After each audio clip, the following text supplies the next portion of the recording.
Hello प्यारे बच्चों, कैसे हैं आप। मैं डॉक्टर सुशील आपका क्लास 12 फिजिक्स की में तहे दिल से स्वागत करता हूं। प्यारे बच्चों, आप जानते हैं आजकल हम कर रहे हैं क्लास 12 फिजिक्स में एनसीईआरटी का चैप्टर नंबर 3 जो कि है विद्युत धारा यानी कि इलेक्ट्रिक करंट। और लास्ट क्लास में हमने आपको बताया था, प्रतिरोधों के बारे में बताया था और वहां पर कार्बन प्रतिरोधों के बारे में हमने चर्चा की थी। तो क्लास को वहीं से आगे स्टार्ट करेंगे और आज बहुत अधिक इंपॉर्टेंट टॉपिक है, वह है प्रतिरोधकता की ताप पर निर्भरता, जिसे हम इंग्लिश में कहते हैं टेम्परेचर डिपेंडेंस ऑफ रेजिस्टिविटी। आज इसको बड़ी डिटेल में पढ़ेंगे। आज इसके अंतर्गत पढ़ेंगे कि चालकों में, अर्धचालकों में और अचालकों या कुचालकों में ताप का प्रभाव क्या पड़ता है, किस पर हम कह सकते हैं, प्रतिरोधकता पर या फिर विद्युत धारा पर। क्लास को स्टार्ट करते हैं। प्रतिरोधकता की ताप पर निर्भरता। इससे पहले हम इसको शुरू करें, थोड़ा सा एक दो चीजें पीछे के टॉपिक की समझते हैं या देखते हैं। ये हमने एक पीछे का क्वेश्चन था, आप चाहें तो इसके सॉल्यूशन लिख सकते हैं। ये कुछ बच्चों ने यहां पर कमेंट किया था कि सर ये थोड़ा सा चेंज हो गया है, और वास्तव में चेंज हो गया था क्योंकि हमने जब इसकी कलर कोडिंग देखी थी 3 और 5 अंक देखें तो देखिए यहां पर 3 अंक के लिए था नारंगी और 5 अंक के लिए था ग्रीन। अब देखिए हमने क्या करा, हमने 3 के लिए लिख दिया नारंगी, यहां पर होना चाहिए था नारंगी नारंगी, और 5 के लिए होना चाहिए था ग्रीन यानी कि हरा, यहां पर होना चाहिए था हरा। तो बस इन दोनों को थोड़ा सा आप करेक्शन कर लेंगे, यानी कि ये जो यदि मिटाया जाए इस तरीके से इसको मिटा देते हैं, और यहां से थोड़ा सा ये पोर्शन भी हटा देते हैं, ये पोर्शन हटा देते हैं। तो अब मुझे लग रहा है ये समझ में आपको पूरा आ जाएगा। ये करेक्शन हो गया है, थोड़ा सा इसे एडजस्ट कर लें।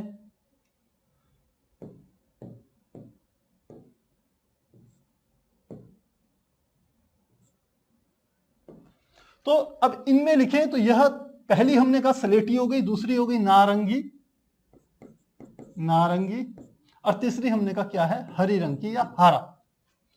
तो पहला था 8 के लिए स्लेटी, 3 के लिए नारंगी और 5 के लिए हरा। एक बार चेक कर लें, 8 के लिए स्लेटी, फिर 3 था, 3 के लिए नारंगी और 5 के लिए हरा। तो स्लेटी, नारंगी, हरी, इस चीज को आप थोड़ा सा करेक्शन कर लेना पिछले वाले वीडियोस में। तो अब चलते हैं प्यारे बच्चों, हमने लास्ट में आपको एक प्रश्न पूछा था कि एक इलेक्ट्रॉन पुंज का क्षेत्रफल 1.10 मिलीमीटर स्क्वायर है और किसी परिच्छेद के लंबवत प्रति सेकंड 6.0 गुणा 10 की 16 इलेक्ट्रॉन गुजरते हैं, तो ज्ञात कीजिए विद्युत धारा तथा पुंज में धारा घनत्व। तो मुझे लगता है आपने सॉल्व किए होंगे। रोहित उपवन आंसर लिख रहे हैं, बिल्कुल, बहुत बढ़िया भाई। जो बच्चे अटेम्प्ट कर रहे हैं समझिए वो सब काम कर रहे हैं। पहला आपका स्टेप होना चाहिए अटेम्प्ट करो क्वेश्चन को, सही गलत सेकेंडरी मैटर है, पहले क्वेश्चन को अटेम्प्ट करने की कोशिश करो। काफी सारे बच्चों के आंसर आ रहे हैं, हेमंत लोहानी लिख रहे हैं, रोहित उपवन लिख रहे हैं, ट्री लिख रहे हैं, दृष्टि त्रिपाठी लिख रही हैं। तो इसको हम सॉल्व कर लेते हैं। तो देखिए सबसे पहले क्या दिया, एक इलेक्ट्रॉन पुंज का क्षेत्रफल 1.0 मिलीमीटर स्क्वायर है, तो ये क्षेत्रफल दे दिया ए, वो है 1.0, और ये हमारे पास है मिलीमीटर स्क्वायर। इसको मीटर में चेंज करेंगे तो 1.0 मल्टीप्लाई 10⁻³ का कर देंगे स्क्वायर, और ये हो जाएगा मीटर स्क्वायर। तो कितना आ जाएगा क्षेत्रफल, ए बराबर आ जाएगा 1.0 मल्टीप्लाई 10⁻⁻6 मीटर स्क्वायर। तो हमने पहला ये जो हमारा हमको क्षेत्रफल था उसको हमने मीटर में कन्वर्ट कर लिया। अब कहते हैं किसी परिच्छेद से के लंबवत प्रति सेकंड 6.0 गुणा 10 की घात 16 इलेक्ट्रॉन गुजरते हैं। ये नंबर ऑफ इलेक्ट्रॉन्स आपको दे दिए, यानी कि नंबर ऑफ इलेक्ट्रॉन एन की वैल्यू आपको दे दी 6.0 गुणा 10 की घात 16, इतने इलेक्ट्रॉन पास हो रहे हैं। तो ज्ञात कीजिए विद्युत धारा, यानी कि हमें एक तो ज्ञात करनी है विद्युत धारा आई की वैल्यू को कैलकुलेट करना है, और सेकंड पुंज में धारा घनत्व को जे से रिप्रेजेंट करते हैं प्यारे बच्चों, ये हो जाएगा जे का भी मान निकालना है। तो कैसे करेंगे, काफी आसान है। हम जानते हैं I इज इक्वल टू होता है Q/T। अब Q की वैल्यू डायरेक्ट तो दी हुई नहीं है, अब Q की वैल्यू हम ऐसे लिख सकते हैं Q is equal to NE/T। अब N नंबर ऑफ इलेक्ट्रॉन्स हमको दे रखे हैं, कितने हैं, ये हमारे को दिए 6.0 गुणा 10 की घात 6 मल्टीप्लाई E एक इलेक्ट्रॉन पर आवेश, और एक इलेक्ट्रॉन पर जो आवेश होता है वो होता है 1.6 गुणा 10 की घात -19 कूलाम के बराबर होता है। 19 है, ध्यान रखना है, डिवाइडेड बाय टी, समय दिया इसने। यहां देखिए प्रति सेकंड, प्रति सेकंड का अर्थ है कि जो टी की वैल्यू इसने दे दी वो दे दी 1 सेकंड, तो टी का मान रख लेंगे 1 से डिवाइड करेंगे इतना ही आ जाएगा। तो 6 की 1.6 में मल्टीप्लाई करेंगे तो ये आ जाएगा 16 6 96, यानी कि 9.6 मल्टीप्लाई 10 की घात 6, 10 की घात 19, ये प्लस का 6 है, ये माइनस के 19, तो 10 की घात, ये आ जाएगा 10 की घात -13, और ये विद्युत धारा आई है तो ये क्या हो गई, एम्पियर। तो पहला आंसर था 9.6 मल्टीप्लाई 10 टू द पावर -13। अच्छा, 10 की घात एक बच्चे ने सही लिखा है, 10 की घात 6 नहीं 16 है, बिल्कुल सही है, ये देखिए बिल्कुल सही है, 10 की घात 16 है, 10 की घात 16 है, इसको सुधार लेते हैं हम। ऐसी गलतियां तो प्यारे बच्चों हम बहुत करते हैं, ऐसी गलतियां हम बहुत करते हैं, पर हम अपेक्षा नहीं करते कि आप लोग ऐसी गलतियां करें। ये 10 की घात कितनी हो गई, 16, तो 16 रखेंगे तो ये 16 हो गया और ये 19 हो गया, तो 10 की घात कितनी आ जाएगी, 3 आ जाएगी। तो इसको हटा देते हैं, ये हट गया, और अब हमारा आ गया 10 की घात -3। तो पहला आंसर तो हमारा ये हो गया। सेकंड हमें निकालना धारा घनत्व जे बराबर होता है I अपॉन ए। आई की वैल्यू आपको पता है 9.6 multiply 10 to the power -3 upon A की वैल्यू हमारे को दी है 1.0 मल्टीप्लाई 10 टू द पावर -6, तो 1 से भाग देंगे तो 9.6 का 9.6 ही आ जाएगा, मल्टीप्लाई ये है 10 टू द पावर -3, और ये 6 ऊपर आकर के प्लस का 6 हो जाएगा, तो ये हो जाएगा 9.6 मल्टीप्लाई 10 टू द पावर 3, और ये धारा घनत्व जे है, तो ये हमारा आ जाएगा एम्पियर पर मीटर स्क्वायर। तो इस प्रकार से इस क्वेश्चन को सॉल्व करेंगे। 9.6 नईम सैफी, थोड़ा सा आप भी कंफ्यूज कर गए, ये 9.6 10 टू द पावर -3 अगर आप निकाल रहे हैं ये तो 9.6 आएगा। नईम सैफी थोड़ा सा करेक्शन कर लेंगे, मैंने भी गलती करी है, कोई दिक्कत नहीं है। तो मुझे लगता है सबने ये नोट कर लिया होगा, मैक्सिमम बच्चों ने वैसे सॉल्व करा हुआ था, विजय कुमार भी आंसर लिख रहे हैं, बहुत बढ़िया बात है। तो आप चाहें तो इसका ले सकते हैं स्क्रीनशॉट लेना चाहेंगे 1 2 3 4।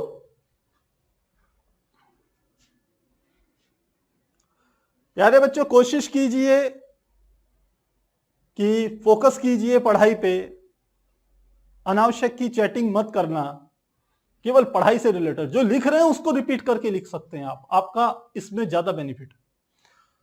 तो मुझे नहीं लगता किसी के इसमें कोई डाउट है, तो अब चलते हैं अपने टॉपिक पर। जो हमारा आज का टॉपिक है वो है प्रतिरोधकता की ताप पर निर्भरता। प्रतिरोधकता, जिसे हम विशिष्ट प्रतिरोध भी कहते हैं, वह किस प्रकार से ताप पर निर्भर होता है, अर्थात ताप बदलने पर कैसे किसी पदार्थ की प्रतिरोधकता बदल जाती है, इस चीज को हमने यहां पर समझना है। तो टॉपिक है हमारा प्रतिरोधकता की ताप पर निर्भरता। अब आप जानते हैं जो पदार्थ होते हैं उनको हम 3 कैटेगरी में डिवाइड करते हैं। पहला हमारा होता है एक चालक, दूसरे होते हैं अर्धचालक, और तीसरे होते हैं अचालक या कुचालक। देखिए अचालक और कुचालक जिसको हम कहते हैं वो पदार्थ होते हैं जो अपने अंदर से विद्युत धारा प्रवाहित होने ही नहीं देते, जैसे लकड़ी हो गई, हम कह सकते हैं कांच हो गया, या फिर आप कह सकते हैं रबड़ हो गया। ये सब चीजें अपने अंदर से इलेक्ट्रिसिटी को पास नहीं होने देती, क्योंकि इनके अंदर मुक्त इलेक्ट्रॉन्स नहीं होते, इनके अंदर मुक्त आवेश वाहक नहीं होते जो धारा को ले जा पाए। तो इस कारण से इनके भीतर से विद्युत धारा प्रवाहित नहीं होती। तो अचालकों में या कुचालकों में आप ताप बढ़ाएंगे भी तो भी सामान्यतः इनके भीतर से विद्युत धारा प्रवाहित नहीं होती। तो हम यहां पर अचालकों का अध्ययन नहीं करेंगे। तो हम अपनी स्टडी को फोकस करेंगे 2 चीजों पर, एक धातुओं पर ताप बढ़ाने पर उनकी प्रतिरोधकता पर क्या प्रभाव पड़ता है, और सेकंड करेंगे कि अर्धचालकों में यदि ताप बढ़ाया जाए तो उनकी प्रतिरोधकता पर क्या प्रभाव पड़ता है। तो सबसे पहले हम चर्चा करते हैं कि धातुओं पर, पहला हम स्टेप ले रहे हैं धातुओं की प्रतिरोधकता पर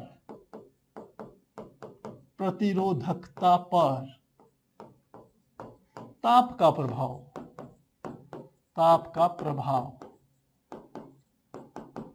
आप जानते हैं प्रतिरोधकता को हम रो से रिप्रेजेंट करते हैं। तो यदि मैं कहूं कि मेरे पास कोई एक वस्तु है, उसका T1 डिग्री सेंटीग्रेड पर उसकी जो प्रतिरोधकता है वो मान लेते हैं ρ1 है, और इसी प्रकार हम कह दें T2 डिग्री सेंटीग्रेड पर या T2 केल्विन पर ले लीजिए, ताप का मात्रा केल्विन भी ले सकते हैं, डिग्री सेंटीग्रेड भी ले सकते हैं, आपके ऊपर डिपेंड है। तो T2 ताप पर हमने कहा उसकी जो प्रतिरोधकता है वो मान लेते हैं ρ2 है। तो अब हम कहें कि ताप को आपने T1 से चेंज करके T2 पर कर दिया, ताप बढ़ा दिया, मान लिया, यहां पर माना, यहां पर ले लेते माना T2 का मान बड़ा है T1 से, इसका अर्थ है आपने ताप को बढ़ा दिया। तो पहले कम ताप पर प्रतिरोधकता ρ1 थी, बाद पर प्रतिरोधकता ρ2 हो गई। तो इसके लिए डायरेक्ट हम फार्मूला यूज करते हैं, और वह होता है हमारा ρ2 बराबर होगा ρ1, और यहां पर आता है 1 प्लस अल्फा, और साथ में यहां पर आ जाएगा T2 माइनस T1। ये हम जर्नलाइज फार्मूला यूज करते हैं, जहां जो अल्फा होता है वो ताप गुणांक होता है, जो कि एक कांस्टेंट होता है। यह सभी धातुओं के लिए अल्फा का मान अलग अलग होता है। तो अल्फा को कहेंगे ताप गुणांक, प्रतिरोधकता का ताप गुणांक, जहां अल्फा पदार्थ की प्रतिरोधकता का ताप गुणांक है, ताप गुणांक है। तो पहली बात तो आपको ये फार्मूला पता होना चाहिए, सीधे फार्मूला यूज करने वाले हैं हम। यहां पर इसके डेरिवेशन का कोई स्पेस नहीं है, यहां पर कोई इसका डेरिवेशन नहीं होने वाला है। सेकंड बात कि यदि आपसे कोई कि अल्फा का मात्रक क्या होगा, तो अल्फा का मात्रक निकालना देखिए आसान है, हम इस वाली इक्वेशन से निकाल सकते हैं। अल्फा का मात्रक, अल्फा का मात्रक कैसे निकालेंगे, यह है ρ2 बराबर ρ1, हम यहां पर लिखते हैं ρ2 बराबर ρ1, यह है 1 plus alpha T2 minus T1।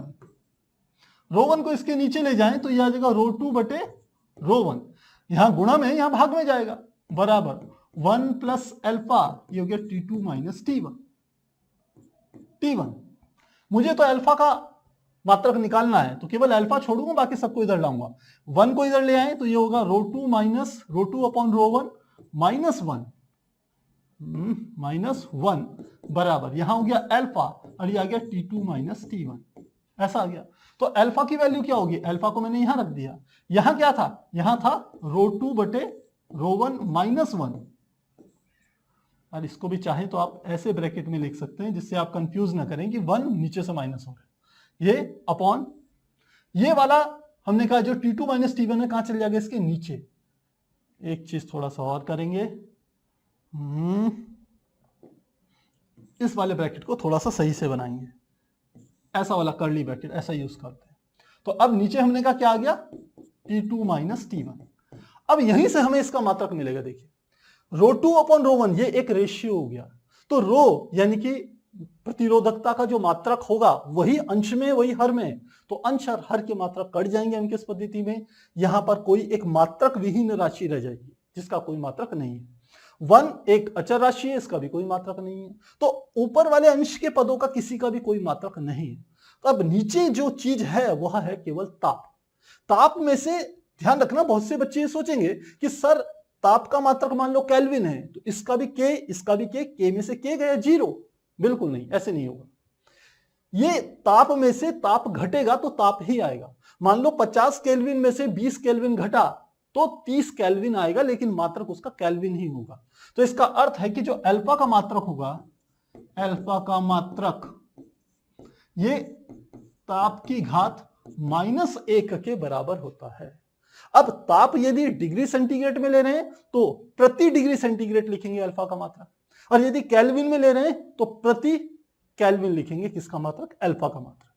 तो मुझे लगता है यहां पर यह चीज आपकी क्लियर हो जानी चाहिए कि अल्फा क्या चीज है और अल्फा का कैसे मात्रक निकाला जाता है। अल्फा हमने कहा पदार्थ की प्रतिरोधकता ताप गुणांक है, यह है ताप गुणांक, और इसका मात्रक प्रति ताप के बराबर होता है। तो इस तरीके से इसको समझेंगे।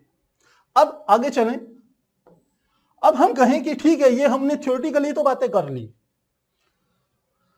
अब यदि हम इसको एक ग्राफिकल रिप्रेजेंटेशन के रूप में शो करें, ग्राफ के रूप में शो करें कि ताप बढ़ाने से प्रतिरोधकता पर क्या प्रभाव पड़ता है, तो देखिए ग्राफ इस तरीके से आएगा। ये हमने ग्राफ ले लिया, ये y अक्ष है, ये हमारी है x अक्ष। तो ये जो x अक्ष है इस पर हमने ले लिया ताप, जिसको कि हम किससे रिप्रेजेंट कर रहे हैं, T से रिप्रेजेंट कर रहे हैं। ये केल्विन में भी हो सकता है, डिग्री सेंटीग्रेड में भी हो सकता है। जो दूसरी अक्ष होती है ये वाली y अक्ष, इस y अक्ष में हम रिप्रेजेंट कर रहे हैं प्रतिरोधकता को, प्रतिरोधकता जिसको हम रो से रिप्रेजेंट कर रहे हैं। तो ये धातुओं के लिए चर्चा हो रही है। सबसे इंपॉर्टेंट बात, ये किसके लिए चर्चा हो रही है, धातुओं के बारे में बात हो रही है। तो धातुओं में यह देखा गया, यह पाया गया कि जैसे जैसे उनका ताप बढ़ाते हैं वैसे वैसे उनकी प्रतिरोधकता बढ़ती है। ताप बढ़ाने पर प्रतिरोधकता बढ़ेगी। तो इसका ग्राफ कैसे आएगा, स्टार्टिंग में ये देखते हैं कि जैसे जैसे मैं ताप बढ़ा रहा हूं, ये ज्यादा फर्क नहीं पड़ रहा प्रतिरोधकता पे, लेकिन जैसे जैसे आप ताप का मान बढ़ाते रहेंगे ये इस तरीके से ग्राफ ऊपर जाएगा। तो ये ग्राफ इस प्रकार से आता है। अब इस ग्राफ में हमने चर्चा करनी है डिटेल से। अगर आप ग्राफ समझ गए तो मैं कह सकता हूं कि धातुओं पर ताप का क्या प्रभाव पड़ता है इसको भी समझ जाएंगे। देखिए स्टार्टिंग का पोर्शन बता रहा है कि ताप बढ़ने पर, ताप किधर बढ़ रहा है, जैसे जैसे आप इधर जा रहे हैं ताप बढ़ रहा है, और ऊपर की ओर यदि ग्राफ जा रहा है इसका मतलब प्रतिरोधकता बढ़ रही है। यह बात समझिए। तो हम देख रहे हैं लगभग इस वाले पोर्शन से लेकर के इस पोर्शन तक ताप बढ़ाने पर प्रतिरोधकता पर कोई ज्यादा फर्क नहीं पड़ रहा है, लेकिन इसके बाद प्रतिरोधकता पहले धीरे धीरे बढ़ रही है, उसके बाद तेजी से बढ़ रही है। इसका अर्थ यह हुआ कि जब धातुएं निम्न ताप पर होती हैं, उनका ताप कम होता है, तब उनका यदि ताप धीरे धीरे बढ़ाएं तो उनकी प्रतिरोधकता पर कोई ज्यादा प्रभाव नहीं पड़ता। तो यदि किसी धातु को आप, हम कह सकते हैं कि 15 डिग्री सेंटीग्रेड से 25-30 डिग्री सेंटीग्रेड के बीच में उसका ताप बढ़ाएंगे तो उसकी प्रतिरोधकता पर ज्यादा फर्क नहीं पड़ेगा। इसे कहा जाता है लगभग 27 डिग्री सेंटीग्रेड को हम कह देते हैं ये रूम टेम्परेचर के लगभग है। तो ये एक नॉर्मल टेम्परेचर है, इस पर ताप बढ़ाने पर प्रतिरोधकता नहीं बढ़ रही है। ये इस तरीके से इसे कर लेते हैं। तो ताप बढ़ाने पर प्रतिरोधकता नहीं बढ़ रही है। तो स्टार्टिंग की पहली बात क्या लिखेंगे, निम्न ताप परिसर में, निम्न ताप परिसर में, निम्न ताप परिसर में ताप बढ़ाने पर प्रतिरोधकता बहुत कम बढ़ती है, ज्यादा नहीं बढ़ती है, बहुत कम बढ़ती है, पहली बात। लेकिन जैसे ही ताप का मान एक निश्चित मान से, थोड़ा सा ताप का जो परिसर है वो सामान्य ताप से ज्यादा हो जाए, प्रतिरोधकता तेजी से बढ़ती चली जाती है। तो सेकंड स्टेप हमारा यह है कि ताप बढ़ाने पर, ताप अधिक होने पर प्रतिरोधकता तेजी से बढ़ती है।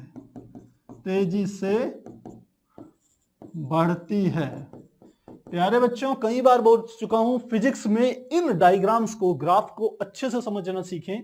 ये कॉम्पिटिटिव एग्जाम्स के लिए बहुत अधिक इंपॉर्टेंट है। बोर्ड एग्जाम के लिए तो मैं कहूंगा शायद ना हो इतनी इंपॉर्टेंट, लेकिन कॉम्पिटिटिव एग्जाम्स की तैयारी कर रहे हो तो प्रत्येक ग्राफ की डिटेल में स्टडी करा करो। तो ये दो चीजें हमें यहां से पता चल गई। तो अब रिजल्टेंट क्या निकला इसको समझते हैं। तो हमने कहा कि जो ताप का प्रभाव है, धातुओं पर ताप का प्रभाव, वह यह है कि जैसे जैसे आप ताप बढ़ाते हैं उनकी प्रतिरोधकता बढ़ती है। सीधी सीधी बात हमें समझ में आ गई। तो सीधे परिणाम लिखते हैं। परिणाम क्या है, धातुओं में यानी कि धात्विक चालक, धातुओं में ताप बढ़ाने पर प्रतिरोधकता बढ़ती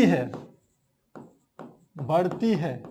अर्थात यदि प्रतिरोधकता बढ़ती है अर्थात प्रतिरोध भी बढ़ता है, प्रतिरोध भी बढ़ता है। और यदि प्रतिरोध बढ़ता है तो इसका अर्थ यह भी है, अर्थात चालकता घटती है, चालकता घटती है। तो ये चीजें आपको पता होनी चाहिए। तो ये तो हमने आपको डायग्राम के थ्रू बताया। अब थोड़ा सा इसको पुराना हमने एक फार्मूला ड्रॉ किया था। हम लिखते हैं सूत्र। हमारे पास प्रतिरोधकता का सूत्र होता था जिसको हम 1/चालकता के पदों में भी लिखते थे, और वह हमारा होता था n(e²) टाउ, और ऊपर हमारा होता था m। तो इस फार्मूले को आपने ध्यान रखना है। अब इसमें क्या क्या चीजें हैं ये मैं आपको बता रहा हूं, बहुत अधिक इंपॉर्टेंट है प्यारे बच्चों। देखिए m यह है इलेक्ट्रॉन का द्रव्यमान, इलेक्ट्रॉन का द्रव्यमान। एक है E, इलेक्ट्रॉन पर आवेश, इलेक्ट्रॉन पर आवेश। तो दो चीजें मैंने यहां लिख दी, M और E। तो जब आप ताप बढ़ाते हैं या ताप को कम करते हैं किसी धातु के, तो न तो इलेक्ट्रॉन के द्रव्यमान पे कोई फर्क पड़ता है, न इलेक्ट्रॉन के आवेश पे कोई फर्क पड़ता है। तो ये दोनों के दोनों पद M तथा E हम कह सकते हैं एक प्रकार से कांस्टेंट है इस सूत्र के लिए। अब आगे समझे, ये अगला हमारे पास आता है ये N, ये है एकांक आयतन में, एकांक आयतन में मुक्त इलेक्ट्रॉनों की संख्या, मुक्त इलेक्ट्रॉनों की संख्या, एक तो ये चीज है। और सेकंड हमने लिखा था ये T, इसको हम कहते थे श्रांति काल, श्रांति काल, जिसे कहते थे दो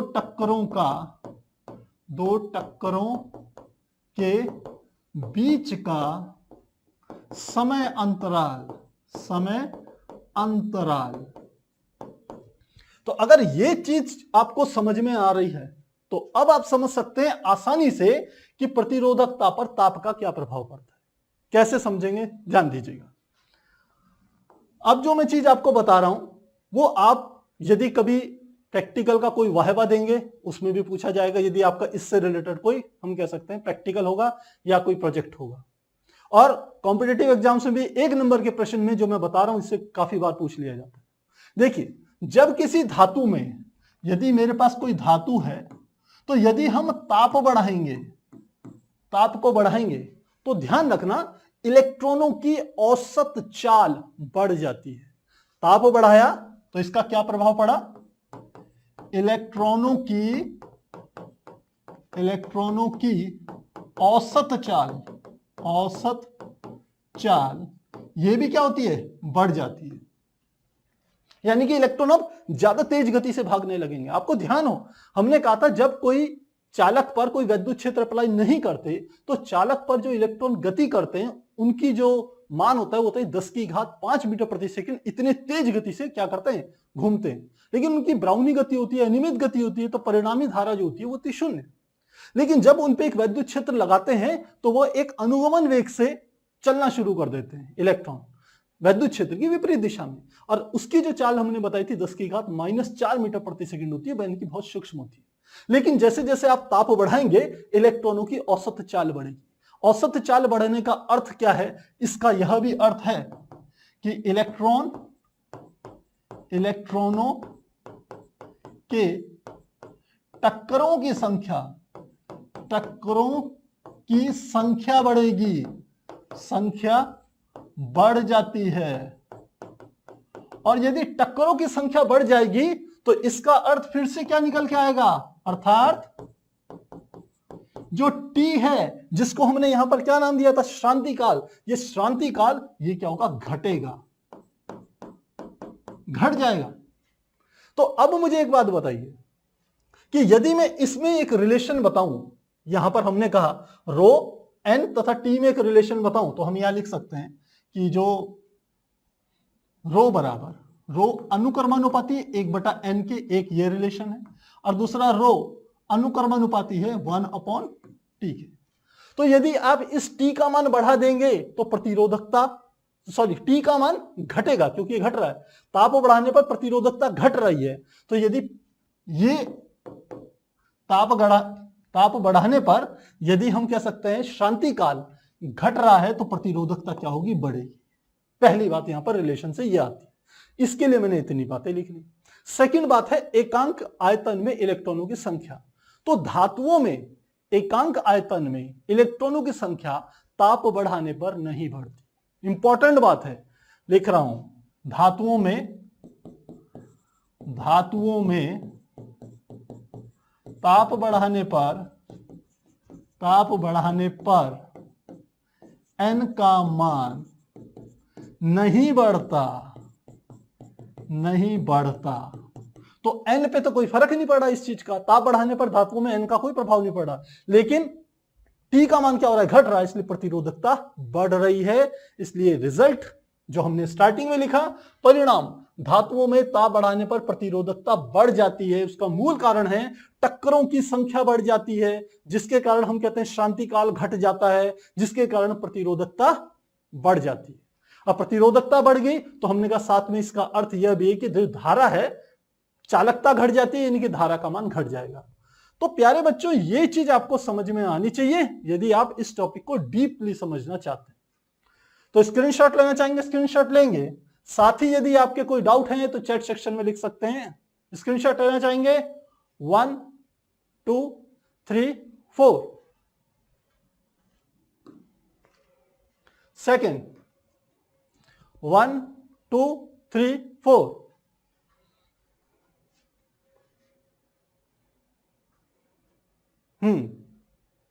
बिल्कुल सही उर्ज फातिमा, बहुत परफेक्ट बातें लिख रही है। ये दोनों जो अपने लिखे हैं उर्ज फातिमा, ये हम किससे निकालते हैं रिजल्ट, ग्राफ से निकालते हैं। निम्न ताप परिसर में ज्यादा फर्क नहीं पड़ता, लेकिन उच्च ताप परिसर में एकदम फर्क पड़ता है। बहुत बढ़िया है, क्लियर है। सोनू चौहान कह रही है क्लियर है। बाकी बच्चे भी कह रहे हैं सर क्लियर है।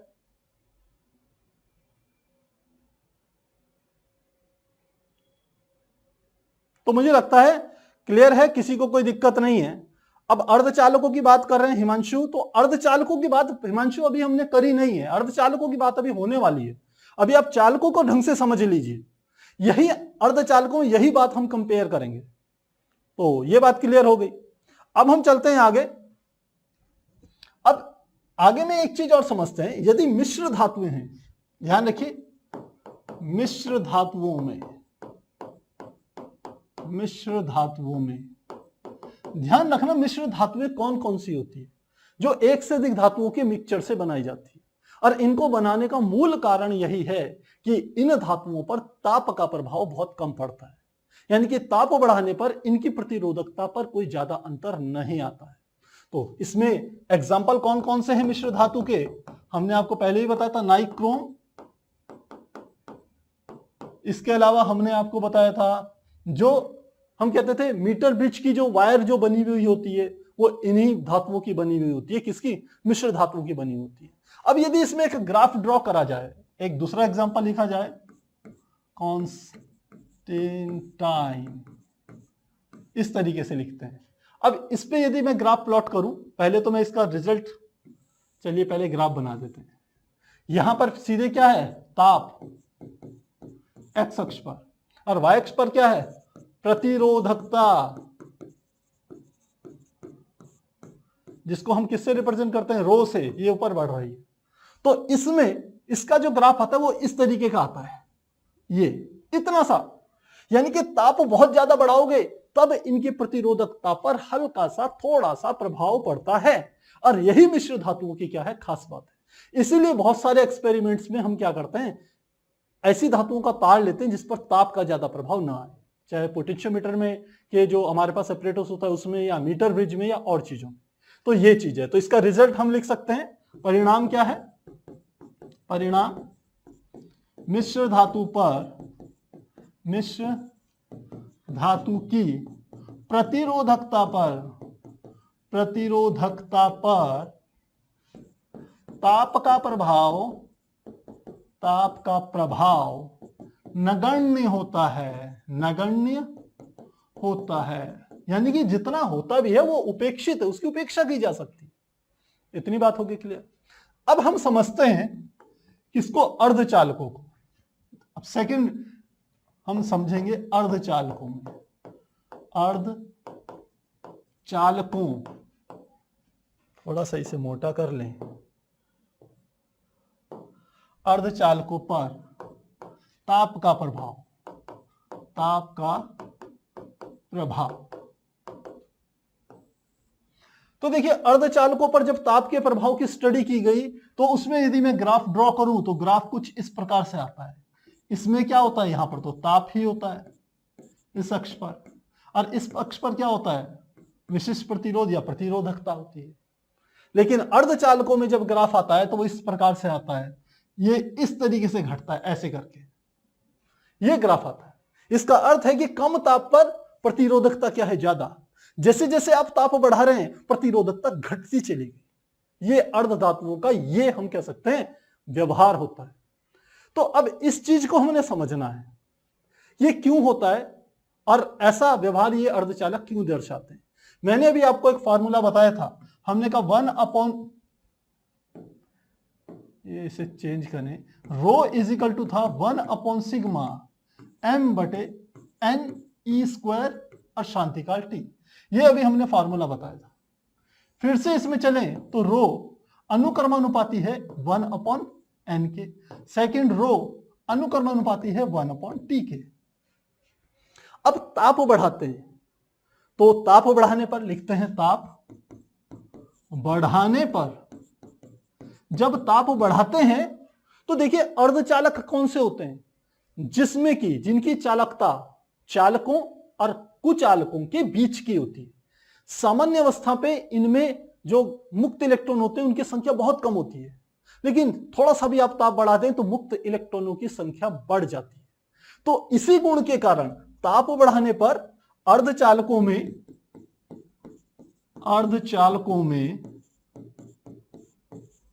एकांक आयतन में मुक्त इलेक्ट्रॉनों की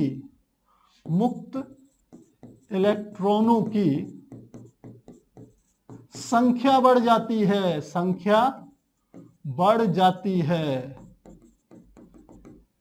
मुक्त इलेक्ट्रॉनों की संख्या बढ़ रही है। इसका अर्थ है कि जब ताप बढ़ाओगे तो n का मान क्या हो गया, बढ़ गया। जब n का मान बढ़ेगा तो इस रो का मान विशिष्ट प्रतिरोध क्या हो जाएगा, घट जाएगा। क्योंकि सामान्य स्थिति में अर्धचालकों में मुक्त इलेक्ट्रॉन नहीं होते। हमने कहा ताप बढ़ाओगे तो मुक्त इलेक्ट्रॉनों की संख्या बढ़ती है। जो इलेक्ट्रॉन बाउंडेड होते हैं नाभिक के साथ, वो ऊर्जा पाकर के नाभिक के आकर्षण बल से मुक्त हो जाते हैं।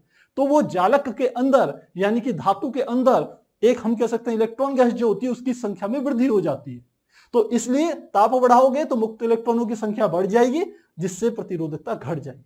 सेकंड बात, अब इधर की ओर समझें, यदि ताप बढ़ाओगे तो इनका भी शांतिकाल घटता है, और शांतिकाल घटेगा, शांतिकाल क्या होगा, घटेगा, तो प्रतिरोधकता क्या होगी, बढ़ जाएगी। इस रिलेशन में ये बात है। तो यहां पर भी लिख लेते हैं कि ताप बढ़ाने पर शांतिकाल घटता है, शांतिकाल घटता है, अर्थात हम कह सकते हैं रो बढ़ता है, रो बढ़ता है। तो अब देखिए यहां दो अलग अलग केस हैं। ताप बढ़ाया, एक तरफ तो क्या हो रहा है, एकांक आयतन में इलेक्ट्रॉनों की संख्या बढ़ गई तो प्रतिरोधकता घट गई, दूसरी तरफ शांतिकाल घट गया तो प्रतिरोधकता बढ़ गई। अब ये दोनों प्रभाव विपरीत प्रभाव है। अब लेकिन इसका ये वाला जो प्रभाव होता है, ये जो टोटल प्रभाव है वो इस वाले प्रभाव की तुलना में कम होता है। इसका प्रभाव क्या है, कम, इसका प्रभाव क्या है, ये कम, और इस वाले का प्रभाव क्या है, ज्यादा। तो ज्यादा इसका प्रभाव पड़ रहा है, इसका प्रभाव है यानी कि एकांक आयतन में इलेक्ट्रॉनों की संख्या बढ़ गई, इसका मतलब प्रतिरोधकता घटती है। तो परिणाम क्या निकला, रिजल्ट क्या निकला, परिणाम क्या निकला, ताप बढ़ाने पर अर्धचालकों की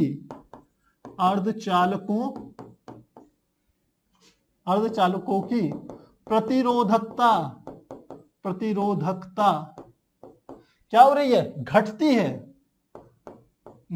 है, अर्थात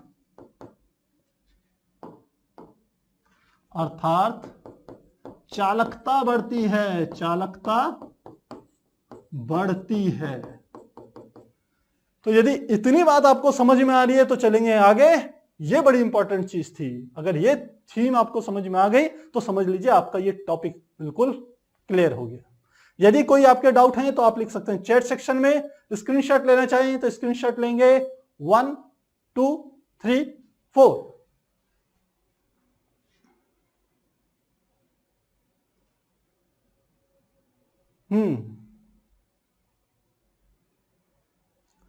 कहीं पर कोई डाउट प्यारे बच्चों?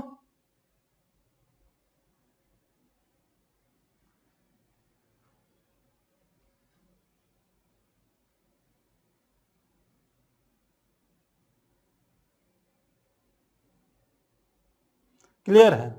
हिमांशु कह रहे हैं, हिमांशु फौजदार कह रहे हैं क्लियर है, तो उनका जो मुझे लगता था डाउट था वो क्लियर हो गया। अभिषेक कह रहे हैं 12th का सिलेबस चेंज होगा क्या? अरे बच्चों जो होगा सो होगा, जो होगा वो तो आगे आ जाएगा। फिलहाल तो मुझे लगता नहीं सिलेबस कुछ चेंज होगा, क्योंकि अब आपको पूरा सेशन मिल रहा है पढ़ाई के लिए, तो चेंज नहीं होने वाला। तो स्क्रीनशॉट ले लिया होगा। अब हम चलते हैं आगे और यहां पर करेंगे हम एग्जाम्पल एक, जो कि 3.3 है। बहुत अधिक अच्छा एग्जाम्पल है, बहुत इंपॉर्टेंट एग्जाम्पल है। और यह हमारा सीधे सीधे जो एग्जाम्पल है, जो अभी हमने टॉपिक पढ़ा उसी के ऊपर बेस्ड है। और जो टॉपिक पढ़ा है उस पर हमने जो फॉर्मूला पढ़ा था, ध्यान रखिए जो फॉर्मूला पढ़ा था वह फॉर्मूला ये वाला था। इस फॉर्मूले को आपने ध्यान रखना है। ρ2 माइनस ρ1 बराबर 1 plus alpha T2 minus T1। अब जो ये फॉर्मूला विशिष्ट प्रतिरोध के लिए या प्रतिरोधकता के लिए होता है, ठीक वही ये फॉर्मूला प्रतिरोध के लिए भी होगा, क्योंकि आप जानते हैं प्रतिरोध और प्रतिरोधकता यहां पर हम लिख लेते हैं। चलिए तो ध्यान रखिए, क्योंकि हमने अभी पढ़ा ρ2 बराबर ρ1, साथ में होता था 1 प्लस अल्फा, यहां पर होता था T2 माइनस T1। यह फार्मूला हमारे पास होता था। अब यही फार्मूला हमने कहा प्रतिरोध के लिए भी होगा, तो प्रतिरोध के लिए लिखेंगे R2 बराबर R1 1 प्लस अल्फा, और यहां लिख लेंगे T2 माइनस T1। अब आप बोल सकते हो सर आपने तो ρ2 की जगह R2 लिख लिया, तो हम कहेंगे बिल्कुल सही है। वो क्यों सही है? क्योंकि हम सूत्र जानते हैं R is equal to rho into L upon A होता है। इस फार्मूले से यदि देखें तो R रो अनुक्रमानुपाती होता है R का, तो R पर ताप का जो प्रभाव पड़ेगा ठीक वही प्रभाव प्रतिरोध R पर भी होगा। विशिष्ट प्रतिरोध या प्रतिरोधकता पर ताप का जो प्रभाव होगा ठीक वही सिमिलर प्रभाव किस पर होगा? प्रतिरोध पर होगा। तो ये चीजें आपको पता होनी चाहिए और ये फॉर्मूला पता होनी चाहिए। तो अब चलते हैं हम आगे अपने न्यूमेरिकल की तरफ। पहला एग्जांपल उदाहरण 3.3। मुझे लग रहा है आपको दिखाई दे रहा होगा ये, वरना इसको थोड़ा सा बड़ा कर लेते हैं। चलिए अब मुझे लगता है दिख रहा होगा। क्या है? किसी विद्युत टोस्टर में निक्रोम के तापमान दे। अब देखिए निक्रोम इसने दे दिया, नाइक्रोम क्या है, निक्रोम क्या है, ये हमने कहा था मिश्र धातु है, तो ताप का प्रभाव कम पड़ता है इन पर पड़ता है, पर कम पड़ता है। वैसे हम उपेक्षणीय मानते हैं थ्योरेटिकली, लेकिन डाटा के रूप में जो दिया है न्यूमेरिकल में उसे हम एक्सेप्ट करेंगे। तो क्या है? किसी विद्युत टोस्टर में निक्रोम के तापन अवयव का उपयोग होता है जब इससे एक नगण्य लघु विद्युत धारा प्रवाहित होती है, तो कक्ष का ताप 27 डिग्री सेंटीग्रेड पर इसका प्रतिरोध 75.3 ओम है। तो पहला हमारे को डाटा क्या दे दिया? यदि इसका सॉल्यूशन करेंगे तो हमें ताप दे दिया, यानी कि T1 27 degree centigrade, 27 degree centigrade. तो इसका प्रतिरोध दे दिया 75.3 ओम, तो R1 बराबर दे दिया 75.3 ओम। जब इस टोस्टर में 230 वोल्ट की आपूर्ति से संयोजित करते हैं, अब सेकंड केस क्या कर रहे हैं, इन्होंने वोल्टेज दे दी भी 230 वोल्ट आपूर्ति से संयोजित करते हैं, तो कुछ सेकंड में परिपथ में 2.68 एम्पियर की स्थायी धारा स्थापित हो जाती है। इसको ध्यान रखिए, स्थायी धारा को, इसको भी एक्सप्लेन करेंगे। तो धारा का मान आई का मान कितना दे दिया? 2.68 एम्पियर दे दिया। निक्रोम अवयव का स्थायी ताप क्या है? स्थायी ताप मतलब जब धारा स्थायी हो जाती है उस समय उसका ताप निकालना है, और उस ताप को मैं रिप्रेजेंट कर रहा हूं T2 से। तो हमें T2 की वैल्यू को कैलकुलेट करना है। निक्रोम अवयव का स्थायी ताप क्या है? निक्रोम सम्मिलित ताप परिसर में प्रतिरोध ताप गुणांक हमें दे दिया, यानी कि अल्फा की वैल्यू हमको दे दी है। अल्फा बराबर दे दिया 1.70 मल्टीप्लाई 10 टू द पावर -4 और यह है प्रति डिग्री सेंटीग्रेड, ऐसे लिख सकते हैं इसको। तो इतनी चीज हमारे पास आ गई। अब प्रश्न को समझने की बात है। देखिए प्रश्न होते हैं आसान न्यूमेरिकल, आपको अभी मैंने ताजा आपको थ्योरी समझाई है तो न्यूमेरिकल अच्छे से समझ में आए। हमने कहा इन्होंने, इनका कहना क्या है, इन्होंने कहा एक नाइक्रोम धातु का तार है, स्टार्टिंग में इसका टेम्परेचर था T1 और इसका प्रतिरोध क्या था, R1 था। अब मैंने इसका ताप बढ़ाया, क्या करा, ताप बढ़ाया। जब ताप बढ़ाया, ताप कैसे बढ़ाया, हमने एक वोल्टेज लगा दी इसके सिरों के बीच। वोल्टेज लगाएंगे तो इसमें क्या होगा, धारा प्रवाहित होगी, जिसके कारण इसका ताप बढ़ेगा। अब ध्यान रखिए, जब धारा बहेगी तो धारा का मान स्थायी इतनी जल्दी नहीं होता। शुरुआत में, स्टार्टिंग में, क्योंकि ताप कम था, प्रतिरोध भी कम था, तो धारा का मान थोड़ा सा 0 से अपने अधिकतम मान तक जाएगा, उच्च मान तक जाएगा। और फिर जैसे जैसे धारा बहेगी वैसे वैसे इसका ताप भी बढ़ता जाएगा। लास्ट में इसका ताप कितना पहुंच गया, T2।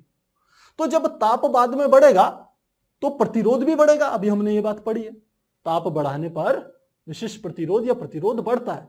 तो अगले स्टेज में जो प्रतिरोध होगा R2, उसका मान क्या होगा, ज्यादा, और उसका मान ज्यादा होगा तो धारा का मान क्या होगा, घट जाएगा। तो ध्यान रखिए, जो स्थायी धारा का अर्थ यही है कि लास्ट में उसकी धारा का मान कितना हो गया, वो दे दिया I बराबर 2.68 एम्पियर। इसका अर्थ है कि जब हमने स्टार्ट किया होगा, इसको प्रैक्टिकल को करना शुरू किया होगा, इसका ताप T1 था, इसका प्रतिरोध R1 था। पहले धारा का मान 0 से अधिकतम मान तक जाएगा। अधिकतम मान क्या होगा, वह मान 2.68 से ज्यादा होगा। मान लो वो 2.80 था, तो धारा का मान 2.80 पर पहुंच गया। फिर क्योंकि धारा बह रही है तो ताप बढ़ रहा है निक्रोम का, जिसके कारण प्रतिरोध बढ़ रहा है, तो अब धारा घटेगी और घट करके उस धारा का स्थायी मान इतना हो गया।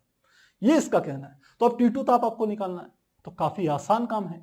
आपको क्या करना है, सीधे हमने पिछले वाले डाटा हमने यहां पर इस्तेमाल में लाने। तो हम पीछे वाले डाटा जानते हैं, हम सूत्र का प्रयोग करते हैं। सबसे पहले सूत्र जानते हैं, R2 बराबर होता है R1 और यहां पर होता है 1 प्लस अल्फा और यहां होता है T2 माइनस T1। इस फार्मूले का सिंपल सा यूज करेंगे। देखिए R1 का मान हमें दिया है इतना, T1 का मान हमें दिया है इतना है, और साथ ही में अल्फा का मान भी दिया है इतना है, लेकिन हमें निकालना पड़ेगा किसका मान, R2 का मान। तो R2 का मान कैसे निकालेंगे, हम जानते हैं, चूंकि R2 के लिए अब R2 क्या है, प्रतिरोध है ना, और दूसरी स्थिति के लिए हमें ये डाटा ये दे रखा सेकंड स्टेज के लिए, तो यहां लिख लेंगे R2 बराबर, R बराबर क्या होता है, V अपॉन I के। ये फार्मूला यहां पर लगाएंगे, R2 बराबर V अपॉन I। V का मान कितना दे दिया, 230 वोल्ट। I का मान कितना दे दिया, 2.68। डिवाइड कर देंगे, इसका आंसर निकल के आएगा। कैलकुलेशन में बिल्कुल टाइम वेस्ट नहीं करेंगे, ये 85.8 ओम आएगा, 85.8 ओम। ये R2 का मान निकल गया। अब इस R2 का मान समीकरण 1 में रख देंगे सब मानों के साथ। तो पहले हमें किसका मान निकालना है, T2 का मान निकालना है। तो पहले फार्मूले से ही निकाल लेते हैं। देखिए कैसे करते हैं, R1 को इसके नीचे ले जाइए, पहले लिख लेते हैं। चलिए फार्मूला, R2 बराबर R1 1 प्लस अल्फा, ये है T2 माइनस T1, ऐसे है। R1 को इसके नीचे ले गया तो R2 अपॉन R1 बराबर, यहां आ गया 1 plus alpha T2 minus T1। तो 1 को इधर ले जा लेते हैं, तो ये हो गया R2 अपॉन R1 माइनस 1 इधर आके माइनस का हो गया, यहां आ गया अल्फा और T2 माइनस T1। अब इसको हमें तो T2 माइनस T1 का मान चाहिए, तो अल्फा को इसके नीचे ले जा लेंगे, तो ये हो जाएगा R2 अपॉन R1 माइनस 1 बटे, नीचे आ गया अल्फा, यहां पर आ गया T2 माइनस T1, इतना आ गया। तो अब मुझे T2 का मान चाहिए, तो सीधे T2 को मैंने यहां रख लिया, यहां पर आ गया R2 बटे R1 माइनस 1 बटे अल्फा, और ये T1 इधर आकर के किसका हो जाएगा, प्लस T1, ऐसा आ जाएगा। तो लास्ट की इक्वेशन मेरी ये वाली रखिए। बस इस वाली इक्वेशन पे आपने क्या रखना है, इन सब डाटास का मान रख देना। तो इसको सॉल्व करें, थोड़ा सा इसको मिनिमाइज कर लेते हैं तब ये थोड़ा हमारे लिए आसान हो जाएगा, लेकिन ये होगा नहीं। तो इसको अगले वाले पेज में करते हैं प्यारे बच्चों। चलिए हम लिखते हैं, अतः जो हमारे T2 बराबर है R2 बटे R1 माइनस 1 बटे अल्फा माइनस प्लस T1। ये उधर माइनस का था, इधर आकर के किसका हो गया था, ये प्लस का हो गया था।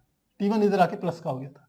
अब मान रखते हैं T1 का मान है 75, R1 का मान है 75.3। T1 का मान 27, R1 का मान 75.3।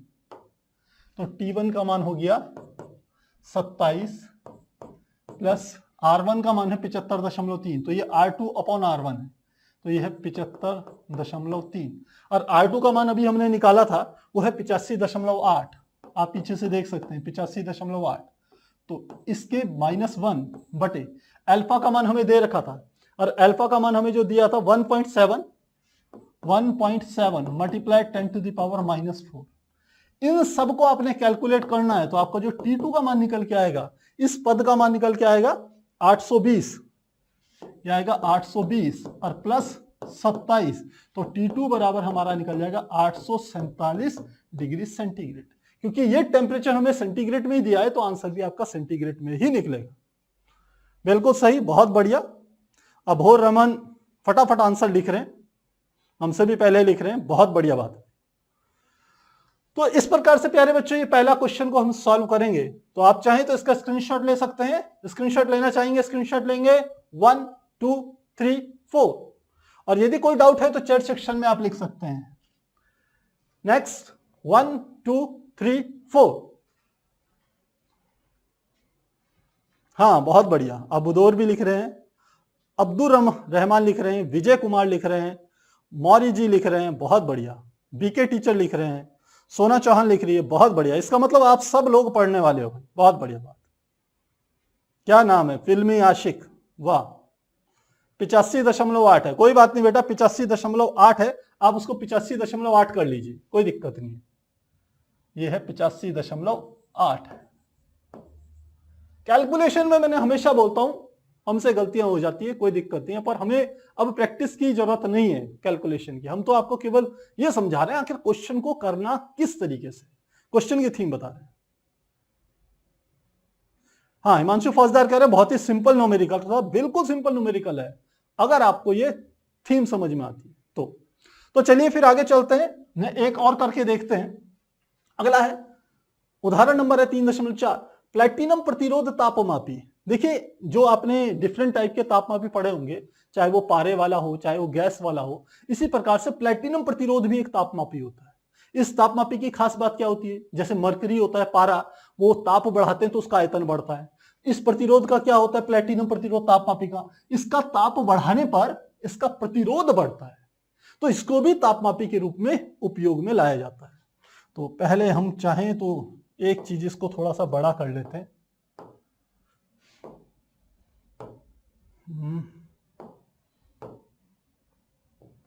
ये इसको बड़ा कर लेते हैं, मुझे लग रहा है अब आपको दिखाई दे रहा होगा।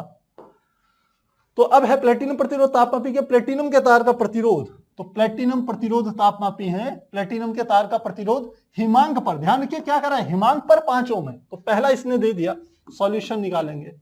हिमांक यानी कि T1 0 डिग्री सेंटीग्रेड और R1 का मान कितना दे दिया 5 ओम, पहली बात। तथा भाप बिंदु, भाप बिंदु क्या होता है, जब टेम्परेचर T2 या इसको T0 लिख लेते हैं, थोड़ा सा इसको संशोधन करते हैं, ये लिख लेते हैं 0 डिग्री सेंटीग्रेड है T0, R0। दूसरा भाप बिंदु यानी कि 100, तो T100 का मान है 100 डिग्री सेंटीग्रेड। और इसमें जो प्रतिरोध होगा उसको लिख लेते हैं R100 और इसका मान है 5.23 ओम, 5.23 ओम। जब तापमापी को किसी ताप उष्मक में प्रविष्ट किया जाता है, ताप उष्मक का अर्थ है जिस वस्तु का ताप आप ज्ञात करना चाह रहे हैं वो ताप उष्मक है। तो प्लेटिनम के तार का प्रतिरोध, अब जो प्रतिरोध है यानी कि R T डिग्री सेंटीग्रेड पर, वो दिया है 5.795, 5.795 ओम। उष्मक के ताप का परिकलन कीजिए, परिकलित कीजिए, यानी कि हमें T को कैलकुलेट करना है। तो देखिए बच्चों, फार्मूला तो हम पिछला वाला लगा सकते हैं, लेकिन एक समस्या है यहां पर। समस्या ये है कि हमने जो पीछे जो फार्मूला लगाया था, देखिए ये वाला जो हमारा फार्मूला था, इस फार्मूले में यहां पर हमें अल्फा दिया हुआ था। अब इस वाले प्रश्न में यदि हम ये फार्मूला लगाएं तो हमें अल्फा नहीं दिया हुआ है, तो हमें कुछ ऐसा करना पड़ेगा कि अल्फा एलिमिनेट हो जाए, अल्फा यहां से हट जाए। तो करने का तरीका क्या है? फार्मूला तो बिल्कुल यही यूज करेंगे। तो कैसे करेंगे? सबसे पहले हम एक ताप ले रहे हैं ये वाला, और एक ताप ले रहे हैं ये वाला। तो लिखते हैं ये T2 हो गया, ये T1 हो गया, तो ये R2 हो गया, ये R1 हो गया। तो हम लिखते हैं सूत्र ये होता है R2 बराबर R1 1 plus alpha T2 minus T1।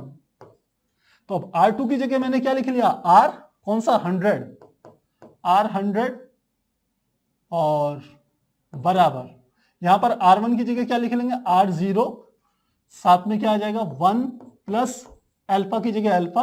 T2 का मान कितना है? T2 का मान है 100 डिग्री सेंटीग्रेड। तो यह आ गया 100 माइनस T1 का मान कितना है? 0। तो इसको सॉल्व करेंगे तो क्या आ जाएगा? यह आ जाएगा R100 बराबर R0, यहां आ जाएगा 1 प्लस अल्फा, और साथ में आ जाएगा मल्टीप्लाई 100। इतना आ गया। मुझे अल्फा 100 को यहां रखना है क्योंकि अल्फा को एलिमिनेट करना है, ध्यान रखिए, और T2 का मान निकालना है। उसके लिए सेकंड इक्वेशन यूज करेंगे। तो मैं इस अल्फा 100 का मान निकालूंगा तो ये इसके नीचे चले जाएगा। ये हो गया R100 बटे R0 बराबर 1 प्लस, यहां पर आ गया 100 अल्फा, ऐसे लिख लेते हैं इसको। 1 को इधर ले गए तो ये हो गया R100 बटे R0 माइनस 1, और इसको थोड़ा सा सॉल्व कर ले, ये आ गया 100 अल्फा। इसके नीचे एल्शियम 1 लेके सॉल्व करेंगे तो ये आ गया R0, तो ये आ गया। यहां पर हो गया R100 माइनस R0 बराबर 100 अल्फा, इसके बराबर आ गया। ये मान लिया मैंने समीकरण क्या है? 1। तो इतना काम हमने इसके लिए कर लिया। अब इन दोनों को जोड़ करके, इसको और इस वाले ताप को, इन दोनों को जोड़ के पहली समीकरण निकाली। अब आपने इस वाले के साथ इस वाले को जोड़ करके दूसरी समीकरण का निर्माण करना है, बिल्कुल इसी फार्मूले को लेते हुए। तो कैसे करेंगे? फार्मूला यही वाला लगेगा। तो अब क्या लिखेंगे? R, यहां पर टेम्परेचर क्या है? RT बराबर R0 1 प्लस अल्फा, और यहां पर आ जाएगा T2 माइनस T1 की जगह T माइनस 0। मुझे लग रहा है अब समझ में आ रहा होगा ये सेकंड इक्वेशन के लिए। RT बराबर R0, T क्या है? ये वाला, ये अब की बार क्या आ जाएगा? 2 का काम करेगा, और ये वाला किसका काम करेगा? 1 का काम करेगा। तो ये इक्वेशन आ जाएगी। इसमें से भी हमें क्या निकालना है? T का मान निकालना है। तो RT, R0 इसके नीचे चले गया, बराबर यहां आ गया 1 प्लस अल्फा T। 1 को इधर ले जाएंगे तो ये हो गया RT बटे R0 माइनस 1 बराबर अल्फा T। तो इसको सॉल्व करेंगे, R1 माइनस R0 बटे R0, और यहां पर आ गया अल्फा T। ये होगी समीकरण 2। अब देखिए इसमें भी 100 अल्फा है, इसमें भी अल्फा T है। अब इसको एलिमिनेट कर सकते हैं। तो क्या करना है? मुझे तो अल्फा T का मान निकालना है। तो समीकरण 2 में समीकरण 1 का भाग दे देते हैं। तो लिखते हैं समीकरण 2 भाग दे दिया समीकरण 1, करके देखें। समीकरण 2 का ये वाला पक्ष, चलिए पहले ये वाला लिख लेते हैं। ये हो गया R1 माइनस R0 बटे R0 बटे, इसका दाएं पक्ष क्या है? R100 minus R0, R100 minus R0 बटे R0 बराबर, इसका दाएं पक्ष क्या हो गया? अल्फा T, और इसका दाएं पक्ष क्या हो गया? 100 अल्फा, 100 अल्फा। तो देखिए इस अल्फा से ये अल्फा कट गया, R0 से R0 कट गया। तो हमें किसका मान निकालना है? T का मान निकालना है। तो हम लिख सकते हैं T बराबर हो जाएगा ये R1 माइनस R0 बटे, R1 नहीं था, ये R100 है, R100। कुछ गड़बड़ हो रहा है बच्चों। देखिए ये T था, ये यहां पर T था, ये गड़बड़ हो जाती है बहुत बार। तो इसका भाग दिया था, तो हमें इसको हटाना पड़ेगा। ये देखिए अब कुछ और ही गड़बड़ हो जाता है, ये ऊपर का पोर्शन ही गायब हो जाएगा, ये समस्या आती है। तो चलिए ये हमारा था RT, तो इस यहां पर लिख लेता हूं मैं R, यहां पर लिख लिया RT, ये है RT, ये RT माइनस R0 था, तो यहां पर आ गया RT माइनस R0 बटे R100 माइनस R0 और मल्टीप्लाई क्या था 100 था। इस वाले 100 की यहां मल्टीप्लाई हुई थी। ये अल्टीमेटली फॉर्मूला है, एनसीईआरटी ने डायरेक्ट इस फॉर्मूले को यूज किया है। ये एक शॉर्टकट फॉर्मूला है, लेकिन आपको पता होना चाहिए आया कहां से, इसलिए मैंने इतनी सारी आपको चीज करके दिखाई। तो t बराबर हो गया RT माइनस R0 बटे R100 माइनस R0 मल्टीप्लाई 100। अब इसे सॉल्व करेंगे तो हमने कहा t बराबर RT माइनस R0 बटे R100 minus R0 multiply 100। Values put करेंगे। RT की वैल्यू T डिग्री सेंटीग्रेड पे जो दे रखा था 5.795 5.795 माइनस R0 का मान आपको पता है 5 ओम दे रखा था। R100 का मान हमें दे रखा था 5.23 और R0 का मान कितना है 5। मल्टीप्लाई क्या हो गया 100। कैलकुलेशन कीजिएगा, जो टेम्परेचर का मान आपका लगभग निकल के आएगा वो 345.65 आएगा। 345.65 डिग्री सेंटीग्रेड। और यही हमारा क्या हो जाएगा, ये हो जाएगा आंसर हो जाएगा। वैल्यूज ये सारी की सारी पीछे हमने लिखी है, आप यहां से लिख सकते हैं। R0 का मान 5 ओम, R100 का मान 5.23 और RT का मान 5.795। बस यही तीन वैल्यूज, एक ये वाली वैल्यू, एक ये वाली वैल्यू और एक ये वाली वैल्यू, इन तीन वैल्यूज को आपने क्या करना है, इस वाली जगह पर रख देना है और इससे सीधे आपका क्या हो जाएगा, ये आंसर निकल जाएगा। तो प्यारे बच्चों, मुझे लग रहा है ये चीज आपको समझ में आ गई होगी। 345.65 अबूदर रहमान लिख रहे हैं, बहुत बढ़िया भाई। अनीता चौहान भी लिख रही है, बहुत अच्छी बात है। कुछ नए बच्चों के नाम हमें सूझ रहे हैं, क्योंकि जो कमेंट में जब आप पॉजिटिव चीजें लिखते हैं तो निश्चित रूप से हमारे को धीरे धीरे नाम याद होने शुरू हो जाते हैं। क्लियर है? दृष्टि त्रिपाठी कह रहे हैं क्लियर है, बहुत बढ़िया बात है भाई। अब कुछ बच्चों का समझ नहीं आ रहा, ये ऋतु राजकुमार मिस कॉल दो क्या कर रहे हैं भाई। ये प्रशांत कुमार कह रहे हैं डाउट है क्या? कोई डाउट है बच्चों के तो वो पूछ सकते हैं। सारे बच्चे कह रहे हैं सर क्लियर है। अब जयप्रकाश कह रहे हैं कि सर बहुत हार्ड। प्यारे बच्चों, हार्ड इसलिए लग रहा है आपको क्योंकि हमने इस वाले जो हमारे पास फार्मूला है इसका हमने एक प्रकार से डेरिवेशन किया है आपके सामने। अभी जो हमने कुछ करा वो सब इस फार्मूले का डेरिवेशन था। आप डायरेक्ट इस फार्मूले को यूज कीजिए तो सीधे सीधे आप वैल्यूज निकाल लेंगे। 3 स्टेप में वैल्यू, पहले में फार्मूला, दूसरे में वैल्यू पुट करनी है, तीसरे में आंसर। लेकिन कैसे आया ये भी तो पता होना चाहिए आपको। केवल फार्मूलों के रेक्टिफिकेशन से काम नहीं चलेगा। सपोज कभी भूल गए, थोड़ा आपके पास समय है तो फटाफट निकाल तो सकते हो फार्मूले को, यदि आपको प्रोसेस पता है तो। क्लियर है मुझे लग रहा है, किसी का ऐसा नहीं है, किसी को कोई डाउट नहीं है। बहुत बढ़िया, बहुत बढ़िया। ऐसे ही आएंगे प्यारे बच्चों कॉम्पिटिटिव एग्जाम्स में प्रश्न। ध्यान रखना, डिफिकल्टी ये नहीं होती कॉम्पिटिटिव एग्जाम्स की कि बहुत कठिन आते हैं। डिफिकल्टी ये होती है कि एक साथ एक पेपर में 3 सब्जेक्ट का 2 साल का पेपर आता है, पूरा 2 साल का सिलेबस आएगा। 11th और 12th का 3 सब्जेक्ट के पूरे सिलेबस आते हैं। तो उन सब चीजों को संभाल करके रखना दिमाग में, सारे फार्मूलों को, सबकी प्रैक्टिस करना, ये डिफिकल्ट टास्क है। अदरवाइज बहुत अधिक हाई डिफिकल्टी लेवल नहीं है उसका। आप चैप्टर के साथ वो क्वेश्चन करेंगे तो आपसे इजीली हो भी जाएंगे, थोड़ी सी प्रैक्टिस करेंगे। स्क्रीनशॉट के लिए कह रहे हैं बच्चे, ओके स्क्रीनशॉट लेना चाहें यहां से लेंगे स्क्रीनशॉट। 1 2 3 4। नेक्स्ट, यहां लेना चाहें स्क्रीनशॉट 1 2 3 4। तो मुझे लग रहा है इतनी बात आ गई होगी आपको समझ में। अब चलते हैं, आज का एक और प्रश्न आपको देते हैं इसी के आधार पर। प्रश्न है, चांदी के तार का 0 डिग्री सेंटीग्रेड पर प्रतिरोध 1.25 ओम है। तो क्वेश्चन है, चांदी के तार का 0 डिग्री सेंटीग्रेड पर प्रतिरोध 1.25 ओम है। तो 0 डिग्री सेंटीग्रेड 1.25 ओम है। इसके प्रतिरोध को दोगुना करने के लिए इसे किस ताप पर गर्म करना होगा? तो है, इसके प्रतिरोध को दुगना करने के लिए इसे किस ताप पर गर्म करना होगा। तो स्पष्ट है, आपको क्या निकालना है, ताप निकालना है। दिया हुआ क्या है इसने, चांदी का प्रतिरोध ताप गुणांक, चांदी का प्रतिरोध ताप गुणांक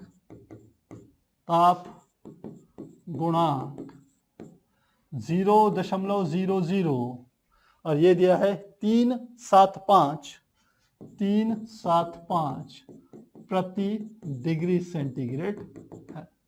तो प्यारे बच्चों, ये प्रश्न है आपके लिए, होमवर्क समझ लीजिए। यदि आप प्रैक्टिस कर रहे हैं कॉम्पिटिटिव एग्जाम्स की, बोर्ड एग्जाम की अच्छे से, सीरियसली, क्योंकि लग रहा है फालतू चीजें सब चली गई, यहां पर जो बच्चे बैठे हैं वो वास्तव में तैयारी करना चाह रहे हैं, तो आप इस क्वेश्चन को अटेम्प्ट करने की कोशिश कीजिएगा, इजीली आप कर लेंगे। और 1% यदि आपको कोई दिक्कत भी आएगी तो नेक्स्ट क्लास में हम इसे सॉल्व भी करा देंगे।